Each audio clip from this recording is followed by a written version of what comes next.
বেশি বাড়াবাড়ি করলে 47-এর লাহোর প্রস্তাব অনুযায়ী নতুন করে ভাগ করতে হবে।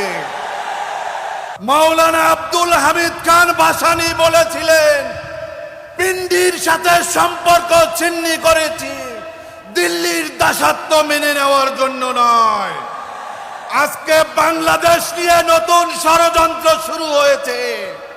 কখনো শুনতে পাই এই খুলনা জেলার বড় একটি অংশ ভারতের সাথে নাকি নিয়ে যাবে। কখনো শুনতে পাই আমাদের পার্বত্য 3 জেলা নিয়ে নাকি নতুন চক্রান্ত আছে। এখন শুনতে পাচ্ছি আমাদের রংপুর নিয়ে নতুন ষড়যন্ত্র।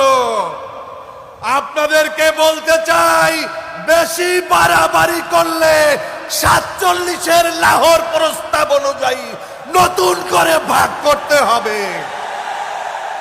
সংগ্রামী বন্ধুরা আমার, শুভেন্দু অধিকারী, তুমি নাকি নতুন ভারতীয় হয়ে গিয়েছো। আরে তোমার জন্মই তো হয়েছে বরিশালে, তুমি কবে ভারতীয় হয়ে গিয়েছো?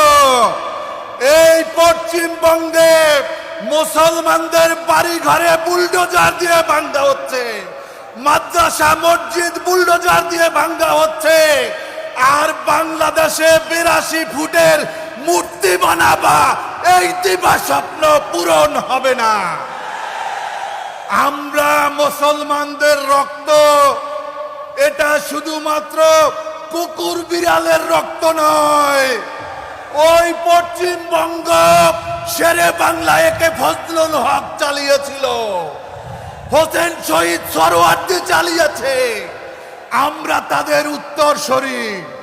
আমরা হযরত সেই শাহজালালের উত্তরসূরি। গৌর গোবিন্দ পালিয়ে গিয়েছিল, তোমাদেরও কোনো অস্তিত্ব থাকবে না। আমি আজকে আমাদের প্রধান অতিথিকে বলতে চাই, মাননীয় প্রধান অতিথি, আগামী 1 মাসের মধ্যে খেলা ফাইনাল করা সম্ভব যদি আপনি চান। আমরা চাই হয় সরকার গণভোটের রায় মেনে নেবে, তা না হলে সরকারকে হাসিনার মতো বিদায় করব ইনশাআল্লাহ।